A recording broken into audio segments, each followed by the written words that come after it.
সৌদির দেশের ধনকুবেরের বাটা, নাম তার ওসামা বিন লাদেন। পৃথিবীর সব থেকে বড় বিশ্ববিদ্যালয় যেটি, নাম হলো তার অক্সফোর্ড ইউনিভার্সিটি, ব্রিটেনের দেশে অবস্থিত। সেখান থেকে যারা পড়াশোনা করে ঘরে ফেরে, যে কোনো দেশের ছেলে ঘরে আসলে সে দেশের শিক্ষিতরা তার সুনাম করে, তার শিক্ষার মর্যাদা দেয়, কারণ ওখানকার মতো ভালো পড়া পৃথিবীর আর কোথাও হয় না। দুনিয়ার একটা শিক্ষা প্রতিষ্ঠান আছে, দেশটির নাম হলো মিশর, প্রতিষ্ঠানটির নাম হলো জামে আজহার। কি নাম বললাম? জামে আজহার, মিশরের দেশে অবস্থিত।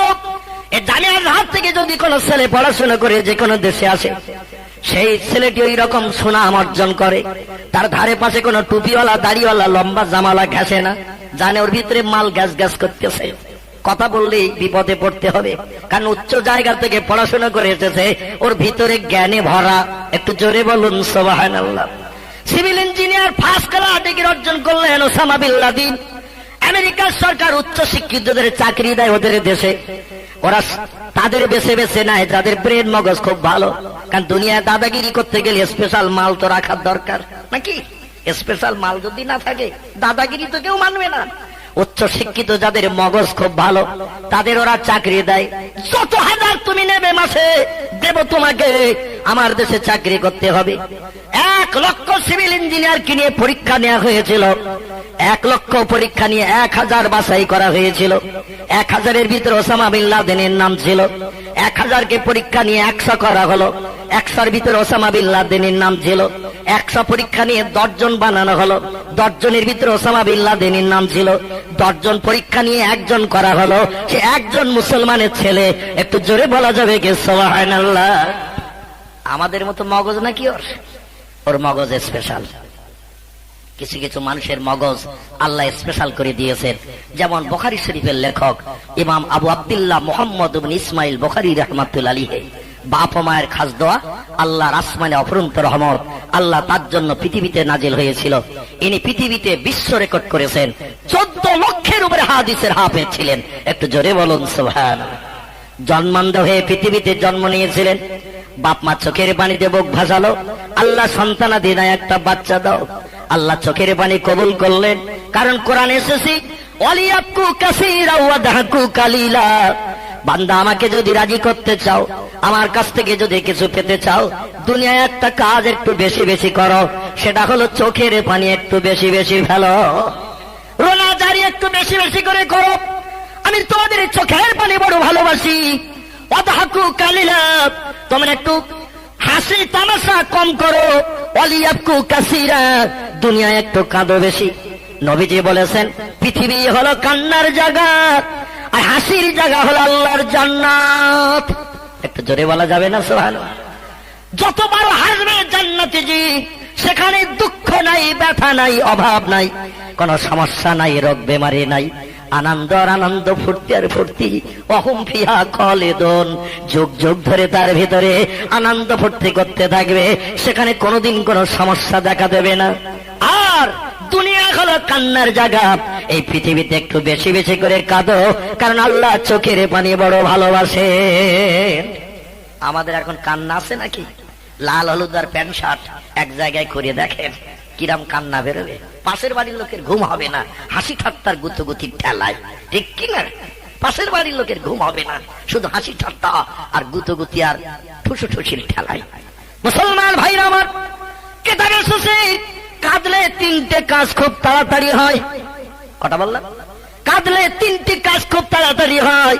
কাঁদলে রুহু সাফ হয়, কাঁদলে গুনাহ মাফ হয়, কাঁদলে আল্লাহ বান্দা বান্দির উপরে খুব তাড়াতাড়ি রাজি হয়ে যায়। কাঁদলে রুহু সাফ হয়, অন্তরাত্মা পরিষ্কার হয়, কাঁদলে গুনাহ মাফ হয়। আল্লাহ বান্দা বান্দির চোখের পানি ভালোবেসে ওই লোকটাকে বেগুনাহ মাসুম বানিয়ে দেয়। বিশ্ববিখ্যাত বেঈমান ছিলেন যিনি, নাম ছিল তার হযরত ওমর ফারুক। ইসলামের চিরশত্রু ছিল, নবীজির জানে দুশমন ছিল। 34 বছর বয়স পর্যন্ত ওমর কলেমা পড়েনি, নবীজির সঙ্গে দুশমনি করেছেন। মক্কার 2 জন বড় লিডারের একজন ছিল 6,500 বস্তির নেতা, নাম তার খত্তাবের বেটা ওমর। ইনি কলেমা পড়ছেন যেদিন, আমার নবীকে বলছেন ইয়া রাসূলুল্লাহ, ইয়া হাবিবাল্লাহ, হুজুর গোটা 2 প্রশ্ন আপনার কাছে, আগে সঠিক উত্তর পেলে কলেমা পড়ব, অন্যথায় ফিরে যাব। রাসূল বলেন মা সালাকা ইয়া আখি ওমর বিন খাত্তাব, এ খাত্তাবের বেটা ওমর, কি তোমার জিজ্ঞাসা বলো না? ওমর বলে মক্কার দেশের সব থেকে দুটো বড় পাহাড়ের নাম বলো। রাসূল বলেন তুমি যে দেশের লোক আমিও সেই দেশের লোক, তুমি যে এলাকায় বেড়াও আমিও সেই এলাকায় ঘুরি, আমার আবার পাহাড়ের নাম কেন বলতে হবে? ওমর বলছেন জন্ম থেকে নিয়ে আজ পর্যন্ত কোনো মিথ্যা কথা বলেননি, এটা আমরা সবাই জানি। ধর্ম নিয়ে ঝামেলা বেঁধেছে আমাদের ভিতরে, কিন্তু আপনার জীবন মুখে কোনোদিন মিথ্যা কথা শোনেনি। যে দুটো পাহাড়ের নাম বলবেন সবাই মেনে নিতে বাধ্য হবে মুহাম্মদের কথা সঠিক। ধরে বলুন সুবহানাল্লাহ। এজন্য দুটি পাহাড়ের নাম বলুন। আল্লাহ রাসূল বলেন ওমর, আমাদের মাতৃভূমি কাবাঘর থেকে দক্ষিণ পূর্ব কোণের দিকে 4 মাইলের মতো দূর, 6 কিলোমিটার মতো দূর একটি পাহাড় দাঁড়িয়ে আছে। পাহাড়টির নাম গারে হেরা জাবালে নূর, 3500 ফুট উঁচু। আমার নজর এলাকার ওই পাহাড়টা উঁচু পাহাড়। ওমর বলছে সাদ্দাক্তা ইয়া মুহাম্মদ ইবনে আব্দুল্লাহ, সত্য বলেছ, আমিও দেখেছি এলাকার সব পাহাড়ের থেকে পাহাড়টা মাথা উঁচু করে দাঁড়িয়ে আছে। আর একটা পাহাড়ের একটু নাম বলো উঁচু পাহাড়। রাসূল বলেন আর একটা উঁচু পাহাড়ের নাম বলতে গেলে একটু দূরে চলে যেতে হবে। বর্তমানে হাজিরা হজ করতে যায়, লোয়ার কোয়ালিটির 3rd ক্লাস টিকিট কাটে যারা, এদের রাখা হয় যেখানে, এই জায়গাটির নাম হলো আজিজিয়া। কি নাম বললাম? আজিজিয়া। আজিজিয়া কাবা শরীফ থেকে 12-13 কিলোমিটার দূর আজিজিয়া বলে একটি জায়গা আছে, যারা একেবারে লো কোয়ালিটির 3rd ক্লাস টিকিট কাটে, ওইখানে হাজিদের রাখা হয়। একবার বাস পাল্টিয়ে তারপরে কাবা শরীফে তাদের ইবাদত করতে আসতে হয়। মাঝখানে একবার বাস পাল্টিয়ে আবার বাস ধরতে হয়, তবে সময় খুব বেশি লাগে না, 12 থেকে 15 মিনিট সময় লাগে মাত্র ওই 12-13 কিলোমিটার দূর থেকে কাবা শরীফে আসতে। সৌদির রাস্তাঘাট বড় ভালো, এজন্য গাড়ি চলে মনে হয় বারান্দায় বসে আছি। জোরে বলুন সুবহানাল্লাহ। ওদের দেশে গাড়ি চলে মনে হয় বারান্দায় বসে আছি, গাড়াগাড্ডা বাম্পার কিছুই নাই। বর্তমানে ভারত সরকার হাই রোড বানিয়েছে 15,000 কিলোমিটার, দিল্লি থেকে পাঞ্জাব, দিল্লি থেকে বোম্বাই, দিল্লি থেকে কলকাতা, নতুন হাই রোড হয়েছে না, ওয়ান ওয়ে রোড। এই হাই রোডে গাড়ি চললে যেমন বোঝা যায় না, সৌদির দেশের রাস্তা এরকম।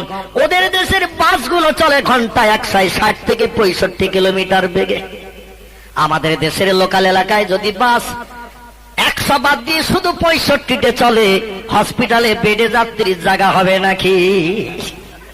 হসপিটালের বেডে যাত্রীর জায়গা হবে না। কত জায়গায় বাম্পার আছে, গাড়াগাড্ডা আছে, তা ঠিক নাই। আর সেখানে যদি শুধু 65 চলে, ও সব ফুকফুলি করে হসপিটালের বেডে যে অ্যাকশন হবে। ওদের দেশের ডিসিএম টয়োটা গাড়িগুলো চলে 190-95 কিলোমিটার বেগে ঘন্টায়। আসরে নামাজ আনতে কাবা শরীফের পশ্চিম দিকে বাবে ওমর গেটের সামনে এক ডিসিএম টয়োটা গাড়িওয়ালাকে বললাম একটু জেদ্দায় যাব মা হাওয়ার রওজা জিয়ারত করতে। হযরতে মা হাওয়া আলাইহিস সালাম তিনি ঘুমিয়ে আছেন জেদ্দা বন্দরে, একটু রওজা জিয়ারতে যাব। ড্রাইভার বলল ঠিক আছে, কোনো অসুবিধা নাই, উঠুন ইজলিস, বসে পড়ুন সিটে। আমরা বললাম কত ভাড়া নেবে একটু বলো। উনি বললেন মেয়াতা রিয়াল, 100 বলল। আমরা বললাম 5 জন যাব, 50 রিয়াল, 50 রিয়াল দেব, 10 রিয়াল করে 5 জন। ও একটু মাথা চুলকাচ্ছে, চুলকিয়ে চিন্তা ভাবনা করলো কি আমার ধারণার বোধহয় সারাদিন ভাড়া হয়নি। তো বলছে ইজলিস, সারাদিন ভাড়া হয়নি, যাই 50 রিয়াল তো হবে। ওদের দেশে আমাদের মতো তেলের দাম টাম বেশি নাই। আল্লাহ পৃথিবীর 3 নম্বরের তেলের দেশ বানিয়েছেন সৌদি আরব। জোরে বলুন সুবহানাল্লাহ। 1 নম্বরের তেলের দেশ মুসলমানের দেশ, 2 নম্বরের তেলের দেশ মুসলমানের দেশ, 3 নম্বরের তেলের দেশ মুসলমানের দেশ আল্লাহ বানিয়ে রেখেছেন। জোরে বলুন সুবহানাল্লাহ। 1 নম্বরের তেলের দেশ হলো কুয়েত। মাত্র 55 দিন তেল বিক্রি করলে সারা দেশের জনগণের খাওয়ার সার্টিফিকেট হয়ে যায়। বাকি 365 দিনের 55 দিন বাদ দিলে আর যা দিন থাকে ও শুধু লাভ চলতেছে ওদের। এই দেশটির নাম হলো কুয়েত। 1 নম্বরের তেলের দেশ। 2 নম্বরের তেলের দেশ হলো ইরাক। আল্লাহ বানিয়েছেন সাদ্দাম হোসেনের দেশ, তাকে গদিচ্যুত করে ফাঁসি কাস্তে ঝুলিয়ে প্রাণনাশ করে দুটো তেলের দেশ ওই মগজওয়ালারা হাতিয়ে নিয়ে নিয়েছে। ঠিক বললাম না ভুল বললাম? কুয়েতও নিয়েছে, ইরাকও নিয়েছে। কারণ অর্থ কাঠামো ভালো না থাকলে দাদাগিরি তো চলবে না। আগে বলছিলাম দাদাগিরির কথা, একটু নিয়ে যাব পরে খেয়াল রাখবেন, এ দাদাগিরি চলবে না। এই জন্য দুটো তেলের দেশ হাতিয়ে নিয়েছে। আর 3 নম্বরের তেলের দেশ যেটি সেটি সৌদি আরব। ওটাও কিন্তু বন্ধুত্ব রেখেছে সৌদির সঙ্গে আমেরিকা, ওদের সঙ্গে ঝামেলা করে না, কারণ ওদের দেশের মালও যাতে পেতে পারি, খনিজ সম্পদ বিনা পয়সায় পাওয়া যায়, আর তাম পৃথিবীর সব দেশের তেলের দরকার হয়, ঠিক কিনা? সব দেশের তেলের দরকার হয়। বন্ধুগণ, যে দেশে 3 নম্বর তেলের দেশ, ও দেশে বর্তমানে এখন 1 লিটার পেট্রোলের দাম 60 পয়সা। কথা বললাম, 10 রিয়াল করে দিচ্ছে, 16 লিটার 6 পয়েন্ট করে তেল ওদের ট্যাঙ্কিতে ঢুকিয়ে দিচ্ছে। আমাদের দেশে এখন আবার 3 টাকা বেড়ে গেছে নাকি? 3 টাকা বেড়ে যে এখন 52 হয়ে গেছে লোয়ার কোয়ালিটির যেটি, আর যেটা স্পেশাল 54.5 হয়ে গেছে 1 লিটার পেট্রোল। ওদের দেশে 1 লিটার পেট্রোলের দাম মাত্র 60 পয়সা।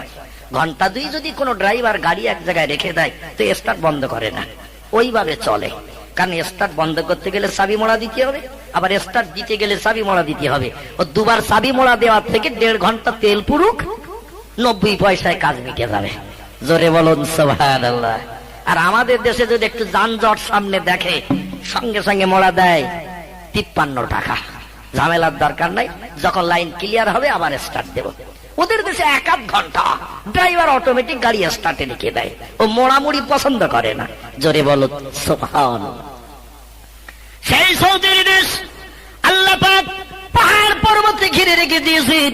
ওদের দেশে আম হয় না, জাম হয় না, কাঁঠাল হয় না, নাশপাতি হয় না, আঙুর হয় না, শসা হয় না, তরমুজ হয় না, পিঁপে হয় না, ধান হয় না, গম হয় না, জব হয় না, ভুট্টা হয় না, বজরা হয় না, মাইল হয় না, আখ নাই, কিচ্ছু নাই। কিন্তু ওদের দেশে কোনো মালের অভাব নাই। একটু জোরে বলা যাবে কি সুবহানাল্লাহ? আমার প্রথমবারের হজপাকের সাথী 24 পরগনার হালুয়ায় বাড়ি, নাম তার খোকা মাওলানা। নাম শুনেছেন তো? চোখে না দেখলেও নাম শুনেছেন। খোকা মাওলানা বলে একজন আছে আমাদের 24 পরগনা হালুয়ায়, নাম তার মশিউর রহমান। ও আমার হজপাকের প্রথমবারের সাথী ছিল 2002 সালে। এক বিল্ডিং এ থাকতাম, একসঙ্গে রান্না বান্না করে খেতাম। তো দিন 20-25 হয়ে যাওয়ার পরে আলু ফুরিয়ে গেছে, আমাদের আলু জানিয়ে গিয়েছিলাম শেষ হয়ে গেছে। তো বললো চল আলু কিনে নিয়ে আসি। এখন বাজারে গিয়েছি, যাওয়ার পরে আমি বললাম তো দাম টাম কর। তো ভালো আরবি জানে না, মানে 8-9 পর্যন্ত লেখাপড়া শিখেছে, তবে মিলাদ মাহফিল করে করে বেশ ভালো পটু হয়ে গেছে, বুঝতে পারছেন? তো ও বলছে হাজা আলুর কিলো কত, মানে আরবি বাংলা মিশিয়ে একসঙ্গে মিক্সার করে বলছে হাজা আলুর কিলো কত। তো দোকানদার তো দেখে শুধু মিসমিস করে হাসতেছে, তো কিছু বুঝতে পারতেছ না।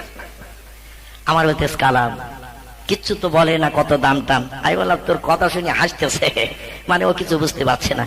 তো আমার বলছে তাহলে তুই বল। আমি বললাম কামরিয়াল 1 কেজি, আর রফিক 1 কেজি কত আলু পটেটো? তখন বলছে 8 রিয়াল। দোকানদার বলছে 8 রিয়াল, 4 রিয়াল। ও বলছে কত হচ্ছে ইন্ডিয়ান? এমন 4-4-52 আর 4-3 1 টাকা 20, 53 টাকা 20 পয়সা ইন্ডিয়ান টাকায় হচ্ছে। বলছে চল বেগুন সেক্সি করবো। 53 টাকা 20 পয়সা আলু কিনবো না, আমাদের ওখানে 500 টাকা কেজি, আর এখানে করে 53 টাকা 20 পয়সা আলুর কেজি। বেগুন সেক্সি করবো, আলু নেব না। সৌদির দেশে সব ভালো ভালো মাল যায়। একটা কলা 1 রিয়াল দাম, গায়ে স্টাম্প লাগানো রয়েছে বেস্ট কোয়ালিটি 1 নাম্বার। সিঙ্গাপুরি কলা ছোট না, ঠিক এতটা করে লম্বা, এই মোটা মোটা। কারণ 1 রিয়াল দাম মানে 13 টাকা 30 পয়সা দাম। তাহলে কেমন কলা হবে? আলুগুলো দেখলে মনে হচ্ছে সব হাঁসের ডিম, ডিমের মতো গোল, কোনো বেকাচুরো নাই। আপেলগুলোর গায়ে সব স্টাম্প করা রয়েছে, উঁচু করে ধরলে আয়নার মতো চেহারা দেখা যায়। আমরা তো সব পচা পিক্সো সব খাচ্ছি, ওদের দেশে সব স্পেশাল চলে যাচ্ছে, বুঝতে পেরেছেন তো?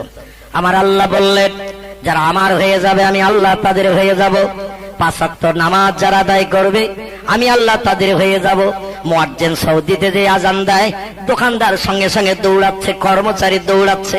আমি 1-2 দিন ধারণা করলাম সিবিআই সিআইডি আসতেছে নাকি ধরতে, কোন বাজে মালটাল বেচে নাকি, তাই দোকান ফেলে দৌড়াচ্ছে। লক্ষ্য করে দেখলাম দৌড়াচ্ছে, দোকানদার কর্মচারীও দৌড়াচ্ছে। দোকানের ঝাপটাপ কিছু লাগালো না, কেউ একটা পর্দা টেনে দিল, কেউ বা দিল না। কোটি কোটি টাকার মাল দোকানে আছে, ওদিকে খেয়াল নাই মুয়াজ্জিন আজান দিয়েছে। একটু জোরে বলুন সুবহানাল্লাহ। সারা রাস্তাঘাট খালি, আজান হয়ে গেছে, ড্রাইভার গাড়ি স্টপ করে দিক, যায় নামাজ কাঁধে নিয়ে দৌড়চ্ছে জামাতে নামাজ পড়ার জন্য। একটু জোরে বলুন সুবহানাল্লাহ। ড্রাইভার গাড়ি রেখে দৌড়াচ্ছে নামাজ পড়বে, যাত্রীরা বলে আমরা কেন তা বসে থাকবো, ড্রাইভার যখন যাচ্ছে চলো এই সঙ্গে আমরাও যাই।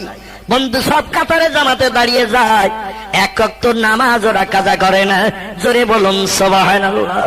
আল্লাহ বলে, বান্দা আমার ডাকে সাড়া দিয়েছ, নামাজ যখন আদায় করেছ, নামাজের পরে দেখবে তোমার দোকানে 66 জন খরিদ্দার হাজির করে দেব।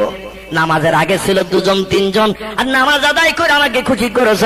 নামাজ যেই শেষ হয়ে যায়, হাজিরা পাগলের মতো দোকানে মাল কিনতে হাজির হয়, কারণ ওখানে তো কাজকর্ম নাই, শুধু কেনাকাটার নামাজ পড়া। আল্লাহ বলেন, নামাজ আদায় করেছো তুমি দোকানদার, তাহলে তোমার দোকানে এবার খরিদ্দারের ভিড় দেখো কি করে তোমার দোকানে ভিড় জমাই। কোটি কোটি টাকার মাল দোকানে থাকে, অনেক দোকানে শাটারও লাগায় না, অনেক দোকানে তালা দেয় না। ওদের দেশে চুরি হয় না। একটু জোরে বলুন সুবহানাল্লাহ। কারণ হলো ওদের দেশে কোরআনের আইন চলে, আস-সারিকু আস-সারিকাতু ফাকতাউ আইদিয়াহুমা। সৌদির দেশে চোর রাখবো না। জোরে বলুন সুবহানাল্লাহ। যে চুরি করবে তার 2 হাত এই কাঁধের থেকে কেটে দেওয়া হবে, যতদিন বাঁচবে বসিয়ে বসিয়ে খাওয়ানো হবে। তবে চোর দেশে রাখবো না। আমাদের দেশে যদি ওই আইন চালু হয়, আগে প্রধানমন্ত্রীর হাত কাটতে হবে কিনা, তারপর স্বরাষ্ট্রমন্ত্রী আর যত মন্ত্রী আছে, মুখ্যমন্ত্রী হয়ে পঞ্চায়েতের মেম্বার, এমনকি রান্নাঘরে রান্না করে যারা, ওরাও তেল চুরির দায়ে হাত কেটে সব নুলো হবে। ঠিক কি না? রান্নাঘরে রান্না করে যারা, ওরাও মাঝে মাঝে তেল আলাদা করে রাখে, ভবিষ্যতের গোছান গোছায়, সব হাত নুলো ভারত হয়ে যাবে। এরা খাওয়া দাওয়ার পরে সব নাকে মুখে মেখে থাকবে, হাত আর নাই, ধোয়ারও লাইন নাই। বুঝতে পেরেছেন কি? সৌদি দেশে কোনো চুরি হয় না। কোটি কোটি টাকার মাল দোকানে, এমনও কিছু দোকান আছে দোকানদার নাই, কর্মচারী নাই, সাইনবোর্ডে মালের নাম লেখা, পাশে দাম লেখা, দোকানের মাঝখানে একটা বাক্স আছে টেবিলের উপরে রাখা। খরিদ্দার দোকানে চলে যাচ্ছে, সাইনবোর্ডে মালের নাম দেখছে, দাম দেখছে, সঙ্গে সঙ্গে পকেট থেকে টাকা বার করে যে মালটা পছন্দ হচ্ছে নিয়ে ক্যাশ বাক্সে পয়সা দিয়ে যাচ্ছে। আমাদের দেশে যদি এইরকম দোকান থাকে, মালের নাম লেখার দাম লেখা, আর দোকানদার কর্মচারী নাই, মাঝখানে পরে দোকানদার এসে বাক্স যখন খুলবে, এমটি, ফাঁকা, বাক্সে আর মাল নাই, মালও বিক্রি হয়ে গেছে, কিচ্ছু নাই, বাক্সও ফাঁকা। ঠিক কিনা? বাসে চাপি মাঝে মাঝে কন্ট্রাক্টর 2 জন, হেল্পার আবার বাদুড়ের মতো ঝুলছে 2 গেটে 2 জন। এই বাসে চেপে চেপে যায়, মাঝে মাঝে কন্ট্রাক্টর এসে বলে, দাদা টিকিট হয়ে গেছে, মাথা নাড়া দিয়ে দিলাম। আর কন্ট্রাক্টর বলে, আবার চাইলে কি মেজাজ গরম করবে তার ঠিক নাই। 2 জন হেল্পার 2 জন কন্ট্রাক্টর, এরা যাত্রীদের কাছ থেকে পয়সা নেয়, তবু মাঝে মাঝে মাথা নাড়ায়, কাজ কমপ্লিট হয়ে যায়। মসজিদে নামাজ পড়তে যাই আমরা মুসলমান, বিশ্ব নবীর উম্মত, মসজিদে নামাজ পড়তে গেলাম, ইমাম সাহেবের সঙ্গে শেষ বেলা বেরিয়ে আসে যারা, এরা কি ওদের অরিজিনাল জুতো পাবে নাকি? ইমাম সাহেবের সঙ্গে যারা শেষ বেলা বেরিয়ে আসবে, এসে দেখবে ফিতে সেড়ার দড়ি বাঁধাটাই রয়েছে। অজান্তা মুগুর কোথায় চলে গেছে তার ঠিক নাই, জুতো আর মসজিদের সামনে নাই। চাচা ভাই বোদের ডেকে বলে, ওরে সবরেসানি হলো শেষ বেলা, তাই তোরাও ছিল আমরাও ছিলাম। ইমাম সাহেব শেষ একটু দোয়া টোয়া করেছে, সবরেসানি, কেউ মিষ্টি টিষ্টি দেয় তো, বাচ্চারা সেই লোভে থাকে, শেষ বেলা সবরেসানি করে দাদাও যাচ্ছে, বাচ্চারাও যাচ্ছে। বলে, আমার জুতো? বলে, ওই সেই ফিতে ছাড়া দড়ি বাঁধা। বলে, তোর বড় চাচা আমার জন্য অজান্তা মুগুর এনে দিয়েছিল গত পৌষে দিন, আমি তো সেই জুতো পাই দিয়ে এসেছি। বলে, কোনদিন দাদা দেখি না তোমার ভালো জুতো পাই দিতে, বাড়ি যেয়ে দেখো অজান্তা মুগুর আছে, নাতির বাড়ি যাবে, নাতনির বাড়ি যাবে, সেদিন ওই জুতো পাই দেবে। চাচা বলে, তো হতেও পারে বোধহয়, ফিতে ছাড়াই পাই দিয়ে বোধহয় এসেছি। বাড়ি যেয়ে দেখে আর 2টো ফিতে ছাড়া দড়ি বাঁধা আছে, আছে অজান্তা হ্যাবিস। দাদা তখন চিন্তা নিল, একটা সপ্তাহ আমার একটু দুশ্চিন্তায় থাকতে হবে, সামনের জুমার দিন যেদিন আসবে সেদিন সবার পেছনের কাতারে দাঁড়াবো, ইমামের পেছনে আর যাব না। আর ইমাম শুধু ফরজ 2 রাকাত জুমার নামাজ পড়িয়ে ডাইনে বামে সালাম ফিরবে, প্রথম উঠে আমি এসে দেখবো কোন 2টো নূতন আছে। গত সপ্তাহে হাবিস হয়ে গেছে, এ সপ্তাহে উদ্ধার হবে। জোরে বলো নাউজুবিল্লাহ। এটাই হয়তো আমাদের দেশে মসজিদের মাইক্রোফোন চুরি হয়, মসজিদের কৌটার পয়সা চুরি হয়, মসজিদের জায়নামাজ চুরি হয়। একে হিন্দু জৈন শিখের আসে নাকি? এ চুরি করে সব মুসলমান। ঠিক বললাম না ভুল বললাম? বিধর্মীরা ভয়ে ঢোকে না, তাহলে আমরা খোদার রহমত পেতে পারবো নাকি? হযরত ওমর বললেন, আল্লাহর নবী আর একটা বড় পাহাড়ের নাম বলুন। খেয়াল আছে তো নাকি? আর একটা বড় পাহাড়ের নাম বলুন। রাসূল বলেন এখান থেকে 8-9 মাইল দূর, 12 থেকে 13 কিলোমিটার দূরে একটি পাহাড় আছে। ওই পাহাড়টির নাম হলো গারে সুর। কি নাম বললাম? গারে সুর। 5,500 ফুট উঁচু। বিশ্ব নবী হিজরতের সময় আবু বকর সিদ্দিক রাদিয়াল্লাহু আনহুকে নিয়ে 4 দিনের মতো শত্রুদের কবল থেকে মুক্তির জন্য ওই পাহাড়ের মাথায় আত্মগোপন করেছিলেন। এই পাহাড়টির নাম হলো গারে সুর। ঈসা নবীর জামানার একটি বৃদ্ধ বুড়ো সাপ, 750 বছর বয়স ছিল তার, আল্লাহর কাছে চোখের পানি ফেলে কেঁদেছিল। আল্লাহ, ঈসা নবীর মুখে শুনেছি আমার পর একজন পয়গম্বর পৃথিবীতে আসবে, যার মুখের দিকে মহব্বতের নজরে তাকালে সেই লোকটি বেগনা